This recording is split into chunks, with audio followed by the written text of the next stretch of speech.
E a pesquisa Focus do Banco Central atualizou hoje as projeções para a economia brasileira. E pela 7ª semana seguida, a expectativa para o PIB do Brasil parou de piorar. A projeção do PIB saiu de menos 5,62% para menos 5,52%. O IPCA 2020, índice que mede a inflação oficial do país, passou de 1,63% para 1,67%. A estimativa da Selic, taxa básica de juros, segue em 2% para o fim deste ano. E o câmbio para o fim de 2020 se manteve em R$ 5,20.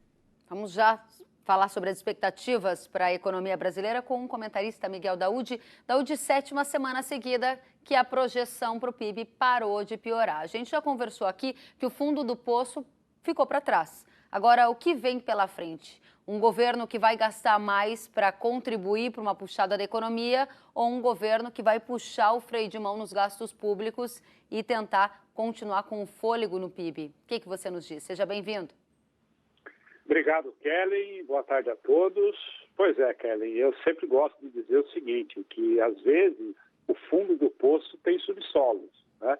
Então nós precisamos tomar cuidado com isso. Mas, Kellen, nós estamos entrando numa discussão, o país está entrando numa discussão que eu acho bastante oportuno nós avaliarmos aqui com os nossos amigos telespectadores, né? Recentemente a gente viu o Paulo Guedes estressado a respeito do teto de gasto, dizendo que o presidente Jair Bolsonaro poderia sofrer um impeachment caso ele venha transgredir essa regra do teto de gasto. Então, eu gostaria de, inicialmente, partir desta fala. Dizer o seguinte, Kelly, a ciência econômica, essa discussão que está tendo, não tem nenhum fundamento na ciência econômica. É uma discussão política e não econômica. Esse é o primeiro ponto e eu vou explicar por quê. Segundo ponto, né, hoje, o que a gente percebe é que nenhum país do mundo está discutindo o teto de gasto diante da avassaladora, do avassalador efeito nas economias com a pandemia do coronavírus. Ninguém está discutindo isso. Os Estados Unidos já emitiu, se você pegar o histórico de emissão dos Estados Unidos, nos últimos 100 anos, foi o que mais emitiu de dinheiro. A Europa está emitindo, todo mundo está emitindo. Outro ponto, Kelly. Não existe no mundo, né, existe vários países que têm teto de gasto, mas não como o do Brasil, né? O Brasil, você travou tudo, travou investimento, travou tudo. Então, quando nós olhamos a forma como é estabelecido o teto de gasto na questão do orçamento, nós percebemos claramente que isso vai asfixiar o Brasil, vai asfixiar, não tem como você resolver. Então, mas e qual seria a solução? Aí vai gastar, vai acontecer o que aconteceu no passado? Não, senhora. Não, nada disso.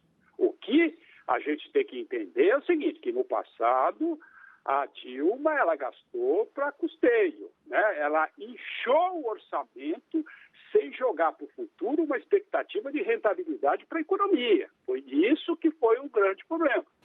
Então, qual que é a ideia? A ideia é o seguinte, sim, vamos ser rígidos com os crescimentos das despesas com funcionários públicos, premiação para o pessoal do judiciário e o crescimento da folha, essas coisas. Tem que cortar mesmo, já deveria ter cortado, não tem por onde. Agora, nós precisamos dos investimentos. Agora, nós vamos matar a economia porque a política liberal, que não funciona no mundo, nunca funcionou no mundo, vai acabar com isso. Então, nesse aspecto, eu acho que o presidente Jair Bolsonaro tem toda a razão, né? Alguma coisa tem que investir. Então, para finalizar, teria muita coisa para falar sobre isso, né? Mas eu gostaria de finalizar porque o tempo é curto. Então, eu vou dizer para você o seguinte, Kelly, vamos raciocinar.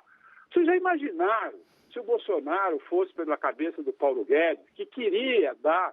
Em primeiro lugar, ele nem tomou conhecimento da pandemia. Depois ele falou, não, 5 bilhões resolve, né?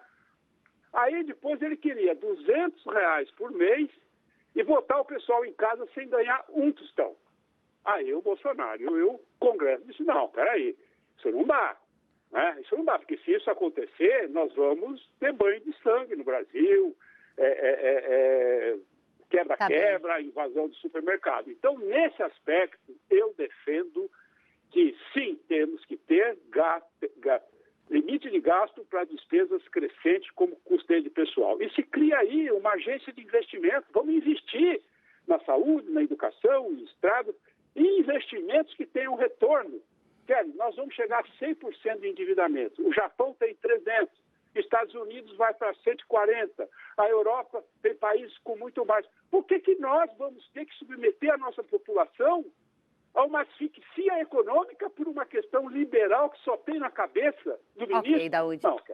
Não concordo. E estou disposto a discutir com quem quiser esse assunto tecnicamente, não emocionalmente nem politicamente. Muito bem. Obrigada, Miguel Daúde, pela presença, pela análise. Uma boa semana para você.